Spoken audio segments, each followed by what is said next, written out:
Hey, Mike.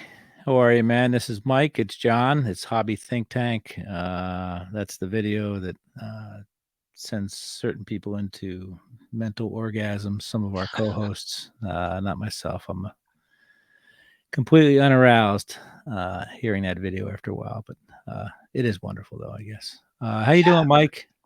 the music's gotta bring you back to the '80s, right? Makes me think of Bandcamp. All that instrumentation might not be glorious memories, but sure is thinking about Saturday. We used to watch that on Saturday, Mhm. that show. So that was the end of your week or the beginning of your weekend, and get to see all the teams. You and I, we were texting today, kind of about that.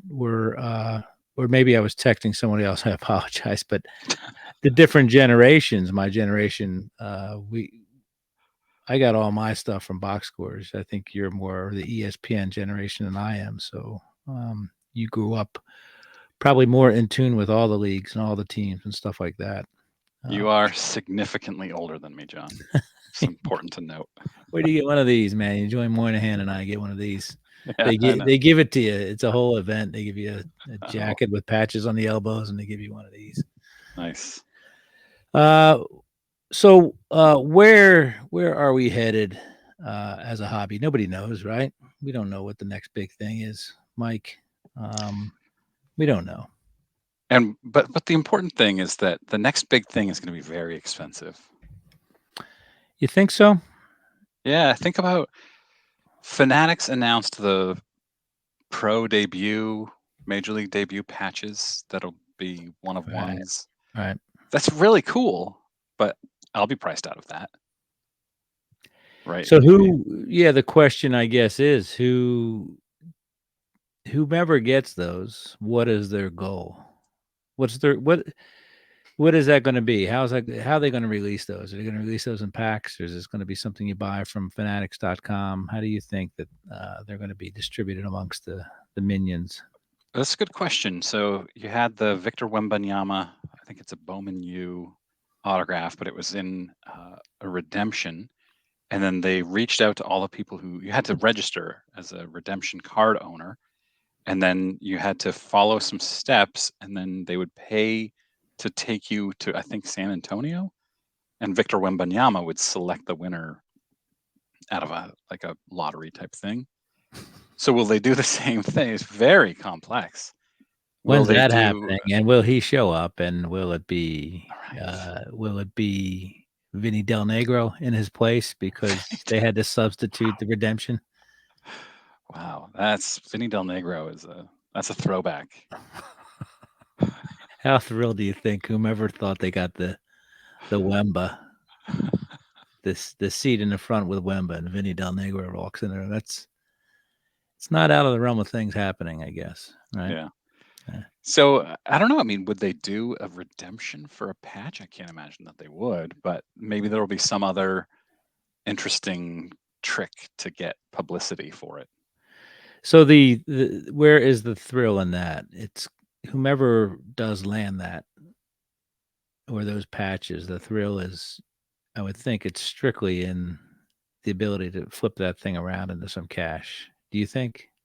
Like, I mean, it's let's be real here. It's Wembanyama's values are probably at their peak right now. well, let's I don't think they'll yeah, ever be as high as they are right now. but baseball, you talk about these whatever the pro debut patches or whatever. Like, how many? I see people all the time posting stuff about autos or this or that about players that most of us have never heard of, but it's a one of one. Like, Right. how is there really a thrill? Like, how many people who get those big hits? It suits their collection or suits the way they collect or their needs or what they want or their player. The player that they collect. It's very rare that it happens. It seems like the thrill is I just got a 5-figure card or a 4-figure card.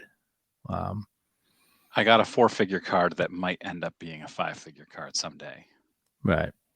So that's what we're down to collecting, I guess, is that stuff. Now I think the next big thing is behind us. What does that mean, John? In John talk, I see a trend of people of your generation. who grew up collecting differently. Obviously, you guys grew up with inserts and all that fun stuff. Vintage baseball obviously is the next logical step for collectors, and I don't mean that to disparage other people in the hobby, but if you're going to collect and absorb stuff and keep stuff and all that stuff, you're a collector, right? You're not a flipper. So, your folks have moved back into the vintage era a little bit, baseball for sure. But I find it interesting that football is the number one sport, and football obviously doesn't have the history of baseball, but it seems like it's creeping up where people are collecting more vintage football now. Basketball is a little bit different because their history's checkered, I think, with cards. But have you seen any uptick where you go to a lot of shows? Have you seen any uptick in vintage football or anything like that? I went to a show on Saturday, Portland, Maine. It was a big show for Portland, and there were some vintage football cards there. There were more vintage basketball cards than I Okay. expected. And you're right, because basketball, there were no cards. So 1957 was the first real year of Topps, I think. I know that there were some Topps test issues in 48 or something like that, but then there was no cards again until 1961, and it's just this weird long time, many years between sets for a long time. Uh, but Even in I the saw early it, '80s. I mean, the early right? '80s saw that as well, which is crazy, right? Yep, you had a set in 81 and then not again until 86, pack Right. pulled sets. But yeah, I mean, I'm even seeing a lot of vintage pop culture cards now, which I wasn't seeing a year or two ago. Right. And when I say vintage, I mean 1950s. I have a card that I paid $5 for. It is, I should have thought of this beforehand. I bought it just to flip because it's autographed by the, oh shoot, the guy who was behind The Princess Bride. I can't remember his name. Anyway, it was 1954 card, and I'm seeing more and more of those Right. now. Not necessarily autographed, obviously, but uh, yeah, it's really interesting. And now you're seeing people are calling 1990s Pokemon and things like that. That's vintage for their I'm product. covering my ears, but you're right. And yeah, I collect vintage football cards thanks to people like Terry Mack and Chris from Stories and Cardboard who kind of got me hooked on the beauty of the cards. I mean, I know a lot of the old players back into the '50s, of course, but they got me hooked on the beauty of the cards. The beauty of hockey, vintage hockey cards is amazing. There was Basketball cards. a double table with a ton of vintage hockey cards. Just nothing but vintage hockey at the show. That's got to play big up where you guys are, right? You're frozen ponders, uh, or I don't no? know. I mean, a lot of Bruins Mhm. fans for sure, but I don't collect hockey, and I don't really know anybody who does. I sat at a table on Sunday where two of us. It was the big thing is I don't know if you see it in your shows, but the Philly show, the National, other shows. There's folks that set up multiple booths in a row. They buy out 2 spaces, 3 spaces, and there's nothing but binders of each year going all the way back to the mid '50s and stuff like that. And one point, there was 2 of us looking at football, the 3 of us looking at football, 1 looking at vintage hockey, 1 at basketball, and there was nobody looking at the baseball ones, which is, it Hmm. just made me think like this seems to be going places, the whole vintage football thing. And I think for we don't celebrate the history of football because it's almost like it's a different sport than it is these days, right? The forward pass is a lot is everything in the game, and players are bigger, faster, stronger. They were probably a lot tougher back in the day, and they probably looked like your uncle, but they played and they had jobs and they owned bars and drove beer trucks and stuff like that. But it's fun seeing those cards, and it's fun seeing them collected, um, in real time. People are going. I've got thousands of 70s cards. I've got thousands of 60s cards. I've got hundreds of 50s cards. And I just think that that's one of the things where, maybe baseball is pricing itself out. And the vintage baseballs, the 60s and stuff like that, you can complete a set for a fraction of what it would cost a baseball set of the same era. And it's fun to see, Joe Namath, I think it's 64. I mean, that's an expensive top set. If you can get a hold of that top set, it's the most expensive Topps football set, that's for sure. But I think people are hunting that stuff, and it's neat to see. It's neat to see them go back and collect the history, for sure. I'll tell you what I've just started collecting fairly recently is vintage Red Sox programs. Now, obviously, they're Takes not up some cards. space, huh? Yeah. Well, you can put them in a binder. There's a 1951. There's a 52 and a 54, I think. I Right. haven't looked at it, but yeah, they're really inexpensive for things that are 70 years old Yeah. and look nice in a binder. And I've got I don't know 20 of them in the last month or so for barely any money. Would you get those slabbed? Nope. That's Nope. good because I think it's fun looking at them, right? Yeah, absolutely. I've got them in little sleeves, of course, Mhm. and I'll put these. I just got these on Saturday. I'll put these in a binder, and you can leaf through them, but then you can also pull them out of the sleeves and look through. Some of To them are see. scored, and so you Right. can see, well, what did Ted Williams do in this game. I think that's really fun. Yeah, I've got a scorecard somewhere back there, a program from the Philadelphia A's when Joe DiMaggio was in the lineup. And somebody was scoring. It's pretty.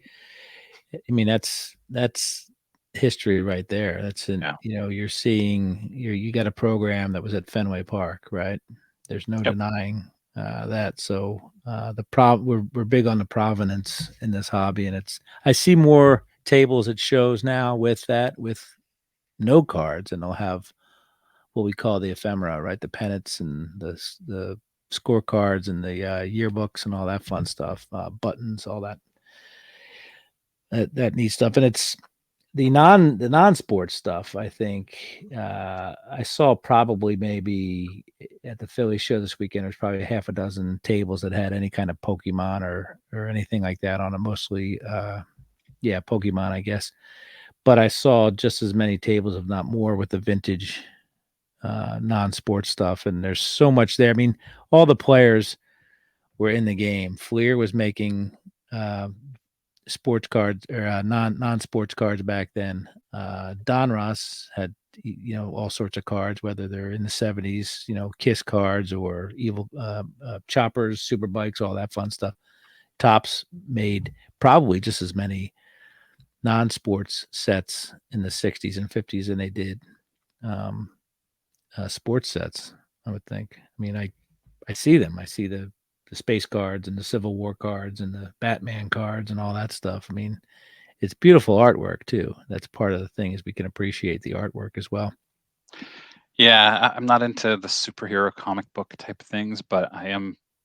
Every time I pass a 1960s Superman card, it attracts my attention, and I'm not. I'm going to get flamed in the comments, but I'm not a Star Wars guy. Right. But the history, you see a early Star Wars card. I don't know. I like that stuff. Yeah, that what's neat about that is there were that stuff was going on back then in real time when those movies were out. I don't know whether maybe they did the original Star Wars, I guess, but I definitely know The Empire Strikes Back had cars and Return of the Jedi. But you look at these guys; these are like the Batman cards from Yeah. 1966. I am not a comic book person, but I watched Batman pretty much every day when I got home from school, and it's fun seeing that stuff, man. And again, it's beautiful artwork. Uh, this was this is when Batman was on the bong. So it clearly says it right there. Yeah, 60s counterculture, bong, all that fun stuff. But so much cool stuff out there. You can collect. I have these cards from these 63 cards, which are country cards, Afghanistan. And it's interesting looking at the artwork on there because it's not very politically correct. But Nothing was back then. nothing was back then. But I like to talk about the space cards in 57 and 58. It was a whole series of cards on where we could go with space travel. And this is before we had even put somebody in space. And it's neat to see where we are now. We're shooting, civilians up into space. But back then they thought they were going to be colonizing Mercury and landing on the sun and stuff like that. They had no idea. Like people had no idea. But the sky was the limit, and that was no pun intended, but there really was no limits on uh, what the imagination held, and you could see it on the cards, which I think is pretty cool.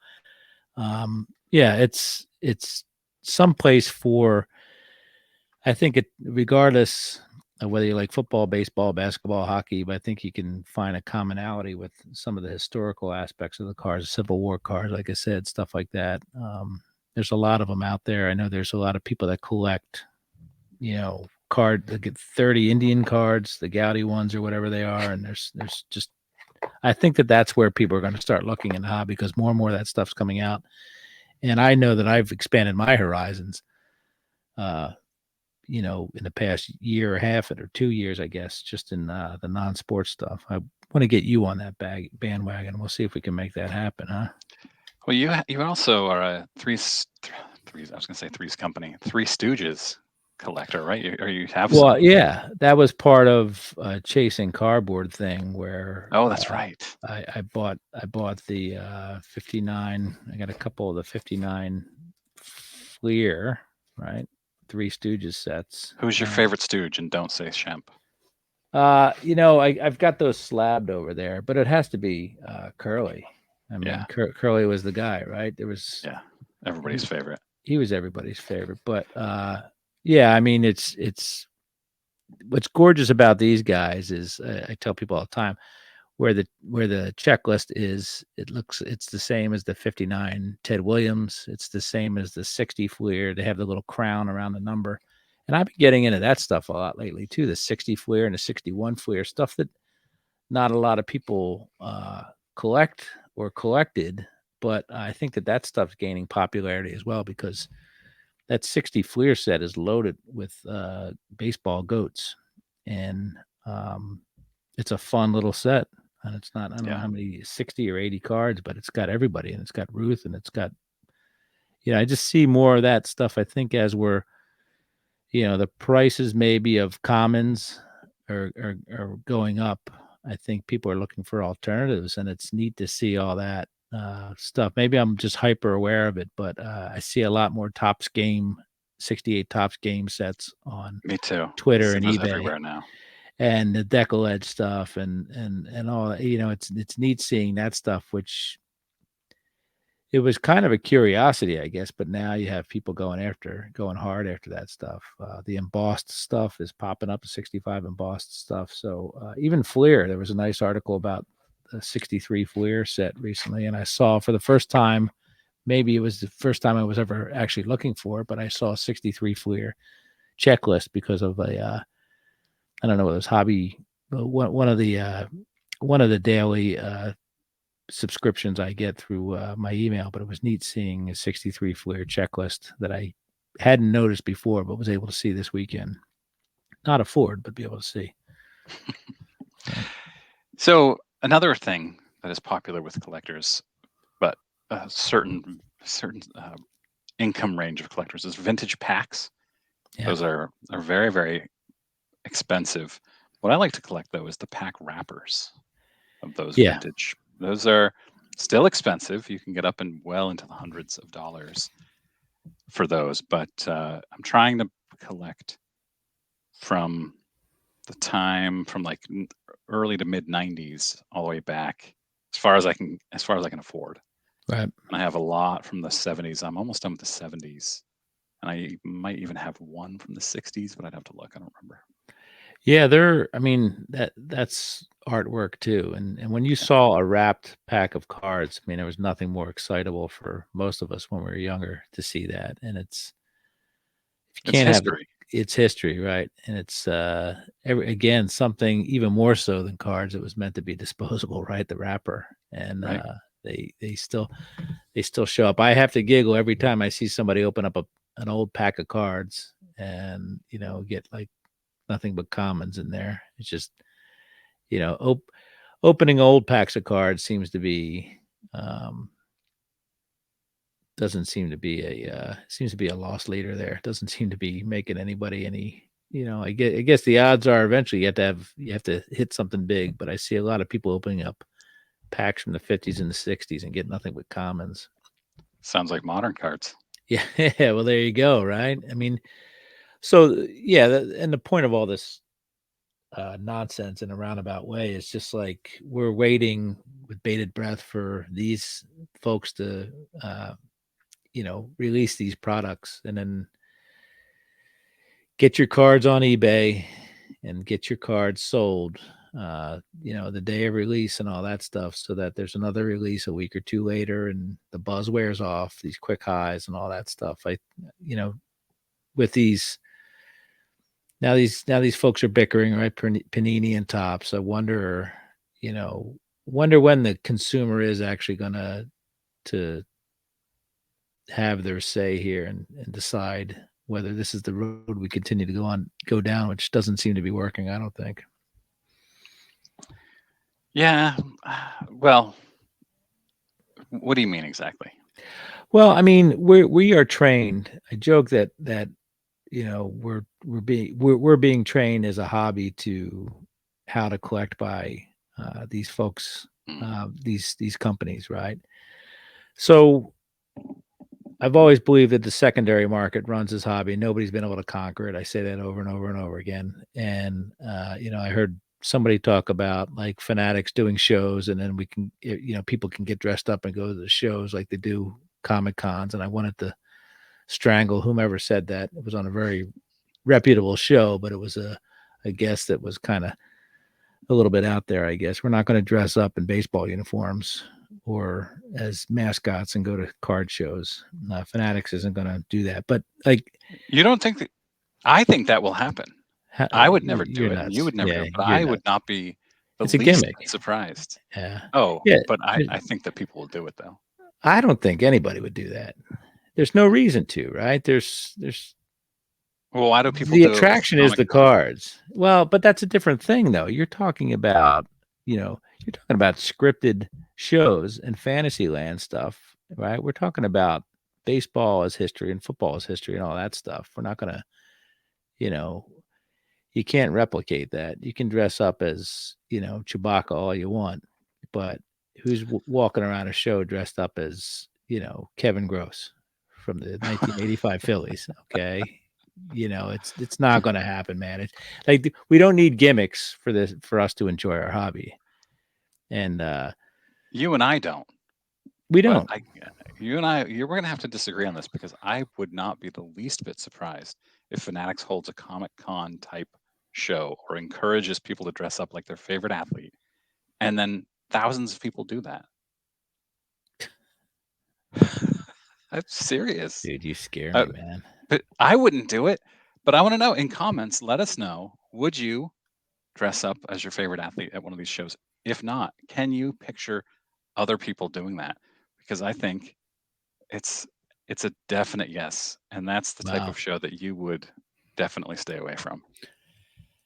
Yeah, I mean, if you need that to, how many people are sitting at work, Mike, and saying, "Oh my God, if I could only put that pillow in that shirt and walk around the office like my inner Babe Ruth."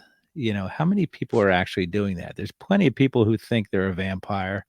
There's plenty of people who think they're a Teletubby, but nobody is a closeted Babe Ruth, right? And needs to break the shackles that society has put on them so they can walk around with a pillow in their thing and, pointing at center fields. There's nobody doing that. I don't know. I've gained a lot of weight this year. I might not even need a pillow. So who would dress up as a player today? What players I guess Shohei, huh? Shohei would be the Shohei, guy. yeah, Yeah, man, don't encourage the people to that's my do that Halloween stuff. costume. Oh man. So boy, once again I'm not able to convey my opinions, but I think that or my true thoughts, but we need to get out from under what these guys are, the manure that these guys are shoveling on the hobby, and the constant churn and turnover that we are expected to keep buying into. I think go back, buy some old cards is what I say. Get into something new. I got into my vintage football. I got into my vintage non-sports. That's where you guys should be, and gals should be spending your dollars, I think, instead of that one of a person who will never get a cup of coffee in the bigs, I think. Yeah, you do make a good point that with one company, Fanatics, owning all of the licenses, they're going to control how people collect ultra modern cards. And so we can reclaim that with collecting other vintage items that they have no control over. Has that not been the case though? Panini controlled modern basketball. Panini Yeah. controlled modern football, right? Yep, And but they were also in some ways competing with Topps. Not necessarily competing, but let's say Panini had some really nice designs and Topps could try to beat them on designs and inserts and things like that.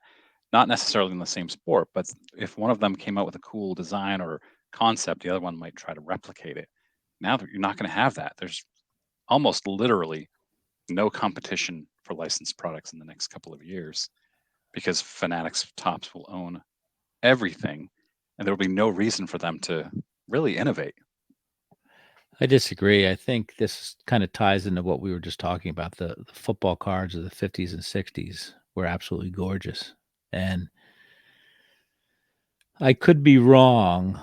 I'm probably slightly wrong, but there was very few years, I think, where there was two manufacturers of football cards. I think Philadelphia had them, and then Topps had them, and then Bowman had them prior to. So, but the innovation and the beauty was there. Of course, that was a long time ago. Oddly enough, the baseball cards looked like they phoned in the baseball cards. There's nothing special to me about the 58 Topps or the 59 Topps, 61 Even in the Topps. 60s. Yeah, exactly. So I think that there was innovation there with only one manufacturer at a time. And how many people these days are buying cards because of the beauty of the cards and the innovation of the cards? I think a lot of people are in the game. They got their fishing rods in the lake because they want to get a big fish. They don't want a fish that's going to feed their family. So, yeah. Sorry, my alarm just went off for the football game. But yeah, I mean, I think Go Eagles. I think that's the allure, and it's not the design of the cards. Really, I mean, you grew up with some incredible innovation. The '90s were leaps and bounds ahead of anything in the '80s and prior to. Yep. So that was, I think I think we're desensitized to the design at this point. Yeah, but I don't think we're going to go back to a point where we have inserts like we used to have because now it's just parallel after parallel after parallel. Right. They all look the same. They just have different colors. I've been calling it the junk odds era, which is where we are now.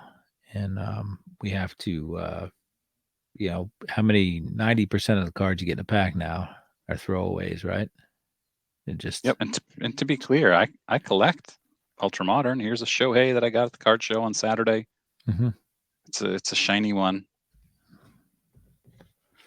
So I would take this card over that card any day. Sure. Beautiful pink and yellow, even though it's a Staubach, Cowboys yeah. card. Yeah. So I'm not worried about innovation.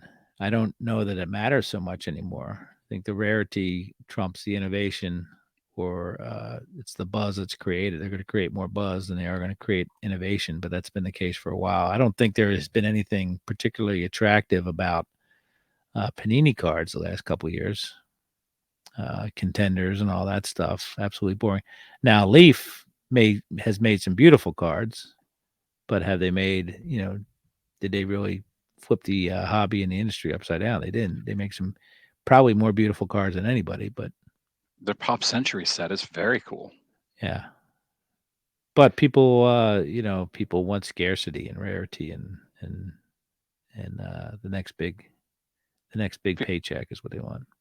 Yeah, people want in sports they want licensed products. So even with let's say a Shohei rookie Leaf card, it's going to go for a very small fraction of what a licensed Shohei rookie card would go for. Did Panini, was that the case with Panini baseball? Was it the Yeah, same it's thing? Yeah. Panini is better uh, than Leaf because I think they Because they do a have the better job. okay. Yeah. Well, they have. I think they do a better job of making it seem like they're licensed. Like Okay. they take photos on their unlicensed products that maybe the pitcher is angled in a way that you can't tell that there's no jersey on his shirt. Right. Whereas Leaf, it's just plain as day. Right. I got you. Yeah. Well, I mean, we'll see where it takes us, but I Did I think say no jersey on his shirt? I meant no logo. no logos. Yeah, no Right. logos. We'll see where it takes us, but I think that I see the tentacles of the hobby stretching backwards right now, and in places we hadn't necessarily explored before. You're gonna, I bet you get yourself a 66 Batman, 66 tops Batman card next time you go to a show. You're going to see the colors; they're going to stand out. You talk about great design; they're going to be vibrant.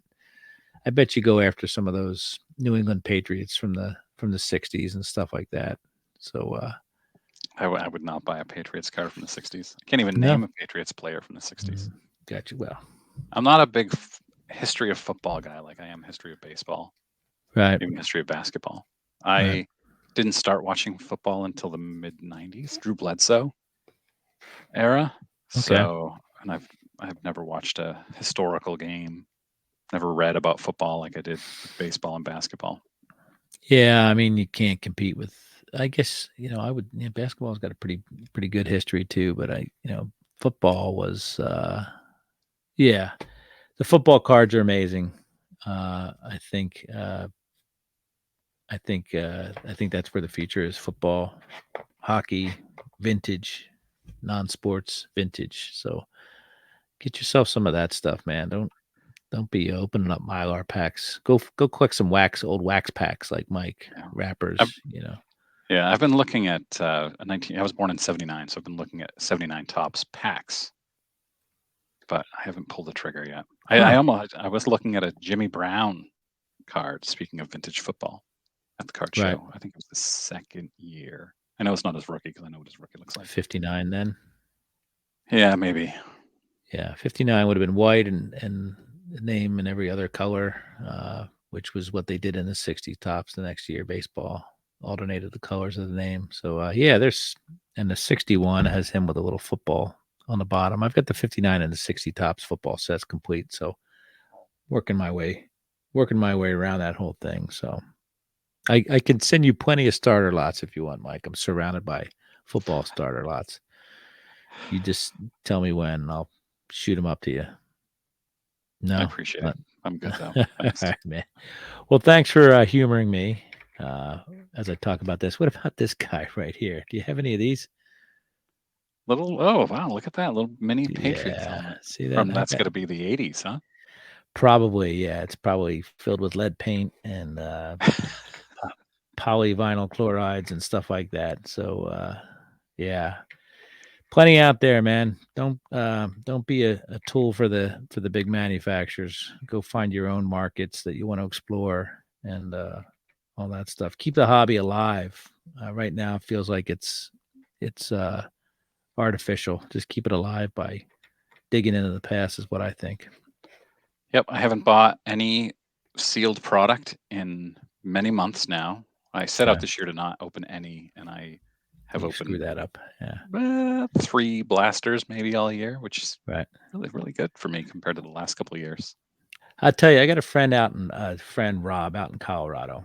We talk about pop culture, all that stuff. He turned me on to some old Panini cards, Pink Floyd cards, stuff like that. Eric from those back pages got me one at the National as well. But Rob and I talk frequently, and his dad was in the band, and he's got his dad's cards slabbed, his Panini slabbed, and there's some great cards out there, man. If you like old music, there's Rolling Stones cards from Panini and Led Zeppelin and stuff like that. So there's plenty of things, historical, music, all sorts of stuff from space, right? There's plenty of things. If you got a side hobby or a side kind of thing that entertains you, whether it's history or geography or all that stuff, there's plenty to collect out there. I urge everybody to go, get a zebra card or something like that. There's plenty to do out there. The So 2023 Allen and Ginter there, John. now that's a 1915 Dwight and Church Interesting Animals card. So yeah. Yeah, so there's plenty out there, man. I think I see a lot of it. I see a lot of people that I admire that you would think are just baseball card collectors going that route as well. So it's kind of neat to see those cards pop up now. Mike, it's only a matter of time, dude. You'll get the bug. Trust me. So I love vintage. yeah. For every one ultra modern card I buy, I'm buying a lot more that are vintage or junk wax. Vintage baseball, right? Almost get you out of that, exclusively man. baseball. I do some basketball. Okay. I do, and then that's about it. Mostly Gotcha. baseball, basketball. All right, man. I'll send you a care package or something. I got so much stuff for you. I can't wait. Fantastic. All right, man. Well, thanks for joining us. Mike will tell you to put in your comments below there how you feel, what you're collecting. Maybe you're collecting something that not a lot of people are, which is kind of neat. Maybe you're on the forefront of that. But why don't you folks share with us what you're getting into? We're all evolving as collectors. That's the best way to collect and enjoy. We're not bored with what we have, but it's fun opening up more doors and seeing what else is out there for sure, right? Absolutely. Say goodbye, Mike. Goodbye, Mike.